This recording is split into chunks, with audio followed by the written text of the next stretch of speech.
Buenas, ¿cómo va? Mi nombre es Agustina Isa y soy la directora editorial de Arjo Ediciones. Esto es Charlas con Arjo, un podcast de Arjo Ediciones. Hoy estamos con nada más y nada menos que Fernando Proto Gutiérrez, la otra mitad de Arjo. Pero no está acá como editor, sino como autor, porque vamos a hablar sobre Las inmundas aventuras de Inker, el cómic que escribió junto a Santiago Casal. ¿Cómo va, Fer? Muy bien, muchas gracias. Fernando Proto Gutiérrez es doctor en Epistemología e Historia de la Ciencia por la Universidad Nacional de 3 de Febrero, magíster en Comunicación por la Universidad Internacional Iberoamericana de México y en Comunicación Corporativa por la Universidad Europea del Atlántico, profesor y licenciado en Filosofía por la Universidad de El Salvador, licenciado en Gestión de las Instituciones Educativas por la Universidad Abierta Interamericana y licenciado en Tecnología Educativa por la Universidad Tecnológica Nacional. Trabaja como docente e investigador en la Universidad Nacional de La Matanza, la Universidad Nacional de Hurlingham, la Universidad Maimónides, la Universidad Abierta Interamericana y la Universidad de Ciencias Empresariales y Sociales. Yo creo que tu CV, Proto, ya lleva la mitad del episodio. Y eso es lo que habla acerca de la precarización y la flexibilización laboral, además del pluriempleo, y es algo que se espeja también en Inker, ¿no? Como Sí, personaje protagonista de la historieta del cómic. desde ya. Bueno, o sea, después de esta presentación, o sea, creo que tengo que cambiar la primera pregunta que preparé y preguntarte, o sea, con tanto estudio, ¿en qué momento tuviste tiempo para escribir Las inmundas aventuras de Inker? Bueno, fue un trabajo conjunto con Santiago Casal, ¿no? Que es el dibujante, en la medida en que eh, tuvimos que trazar una suerte de maquinaria de correlación entre lo que es el guión y el dibujo, de modo tal que la obra se fue haciendo completamente de manera conjunta. Lo cual no quitó el hecho de que tuviéramos que aprender uno del otro, es decir, que su mano aprendiera del guión y mi guión de su mano, que es algo que se asimila o asemeja a lo que piensa Heidegger, ¿no? Acerca del hecho de que el Dasein, esto es, el pensamiento de algún modo acerca del ser no solamente se da en términos cognoscitivos o en términos de mediación nociológica, sino que de algún modo también la mano piensa, ¿no? Acá mencionaste algo sobre lo que te quería preguntar. O sea, ¿cómo fue crear la historia de a dos? ¿Vos escribiste el guión y Santiago después dibujó, al revés, o hicieron todo en simultáneo? O sea, fueron haciendo cada capítulo en simultáneo. Sí, de algún modo hubo también retroalimentación en los términos en que yo proponía ciertas viñetas y él corregía, de hecho, ciertos procesos en el guión vinculados en general a que mi modo de pensar el guión es muy taxativo en los cortes, entre escena y escena, y su modo de dibujo era más bien procesual, de modo tal que entonces él quizás en el dibujo completaba escenas en una suerte de escena-proceso, ¿no? ¿Cómo surgió la idea del cómic? Recuerdo que nos encontramos cierta vez en un bar de flores y pensamos en la posibilidad de escribir una historieta, tan solo eso, y eso comenzó en el 2014, si no recuerdo mal, y se cristalizó unos 5 años después, ya llegada la pandemia, pero de algún modo fue en el marco de una conversación muy aleatoria, muy casual. Y Las Inmundas Aventuras tiene varios aliens, Inker entre ellos, mutantes, un burro robot e incluso un gaucho palermitano. ¿Cómo fue la creación de esos personajes? Sí, la creación sí estuvo siempre, como ya mencioné, en correlato y en conjunto con Santiago, pero la naturaleza de los aliens eh, sí tiene algo de por detrás teorías conspirativas, por ejemplo, todo aquello vinculado con reptilianos, a Artino, la teoría de la tierra hueca, por ejemplo, también.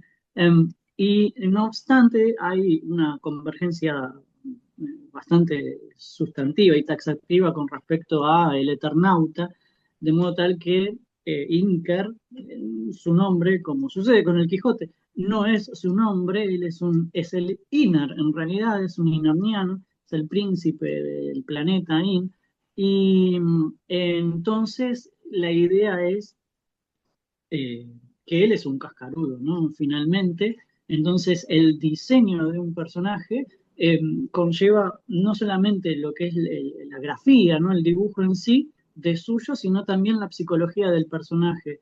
Y eso sucede con todos los demás. En cualquier caso, los reptilianos, sobre los reptilianos sabemos nosotros cuál es su naturaleza, su psicología, si se trata de teoría conspirativa o efectivamente de hechos reales, no podemos saberlo, pero en cualquier caso conocemos gente que tiene una suerte de naturaleza vampírica y eso se asemeja o se asimila mucho con la psicología de un reptiliano. Lo mismo sucede con los grises, con los alienígenas grises, que no aparecen mucho en el cómic, pero sí sabemos que son servidores inteligentes de los reptilianos, que no pueden reproducirse si no es a través de la clonación, y que en el cómic aparecen de algún modo en una tarea de vigilancia y de CIDE, ¿no? De inteligencia permanente sobre el trabajo realizado por aquellos que hacen trabajos de fuerza, como pueden ser los Gulhams o los Inarnianos mismos.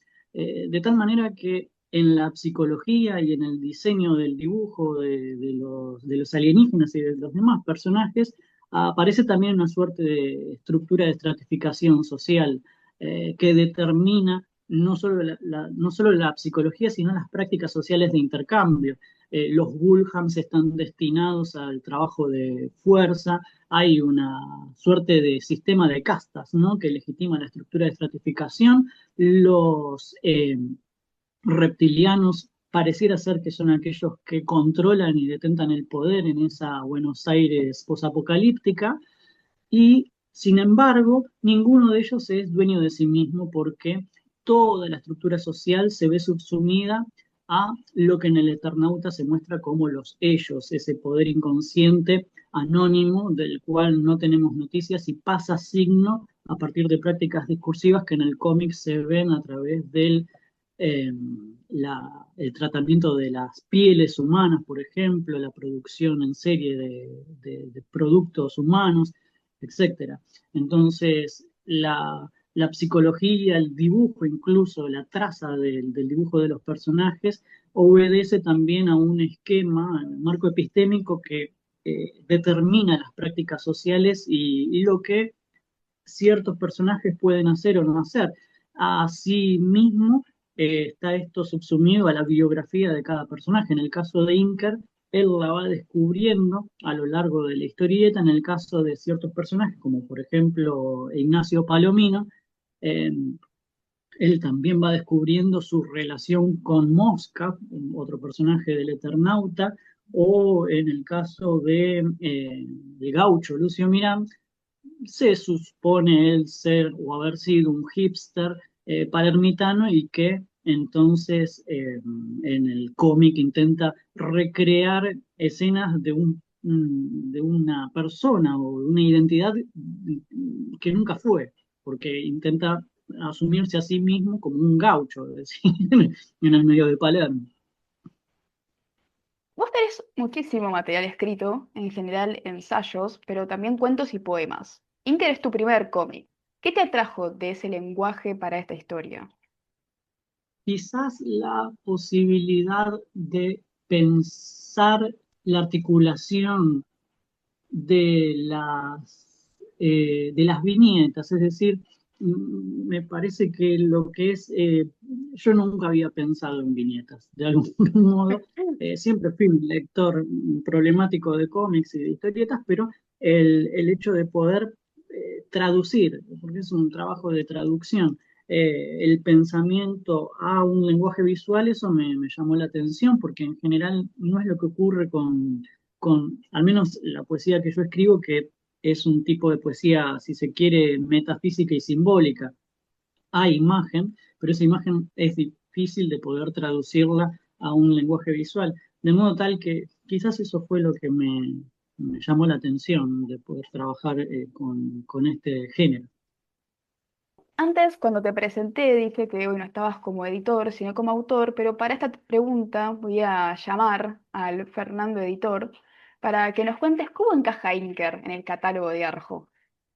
Creo que la historia trata acerca de la posibilidad de pensar en un discurso decolonial, liberacionista incluso también, en el que los alienígenas deben comprenderse como otredades, como alteridades que se ven subsumidas, como ya había dicho hace un ratito, a una a un imperio anónimo. En este sentido, el catálogo de Arjo se orienta a pensar, por ejemplo, en el hecho de que nuestras pieles hoy están siendo objeto de dominación por parte de algoritmos también anónimos, ¿no?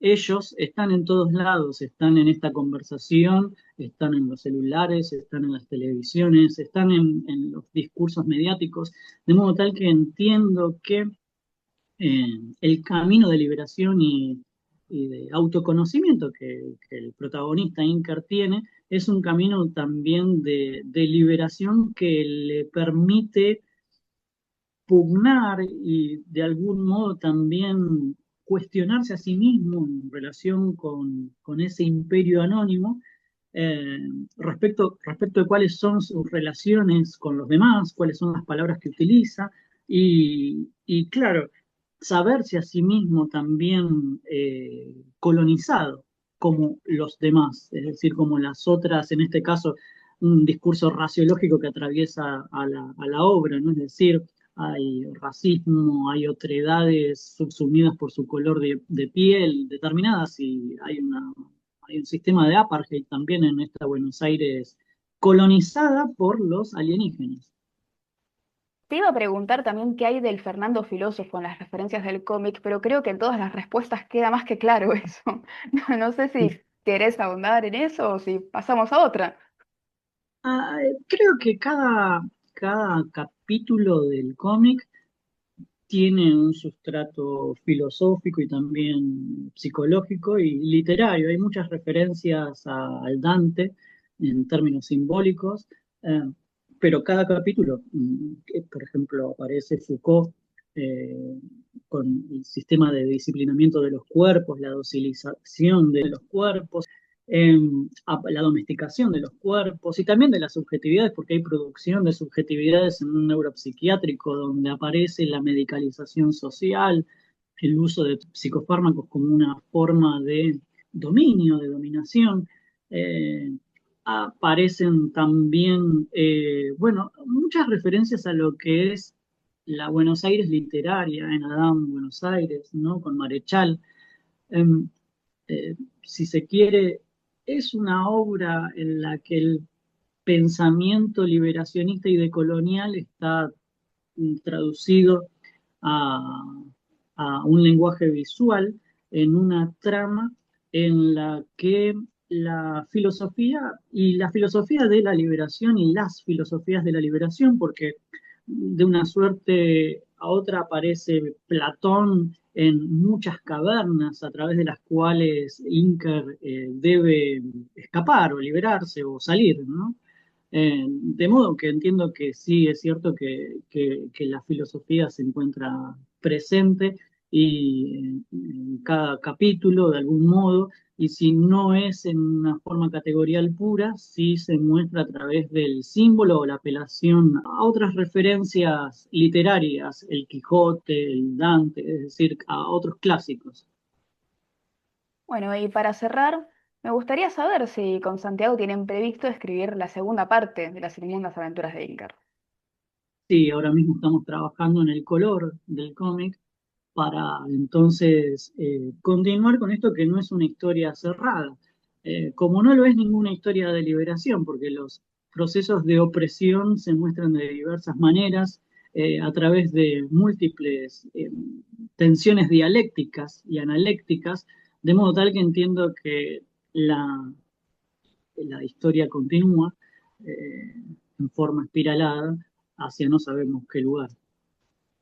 Muchísimas gracias por haberte sumado, Fer. Fue interesantísimo todo lo que contaste, siempre nerdeando, porque no podría ser de otra manera. Y no fue Y mucho que he dicho,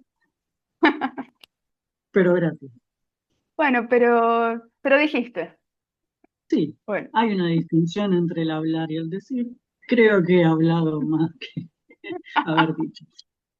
bueno, me parece una buena oportunidad este primer episodio en el que estamos los dos juntos para mostrar a la gente que básicamente los editores de Arco Ediciones somos los aparatos, somos esto, qué bueno Es conocernos. lo que hay, es lo que hay.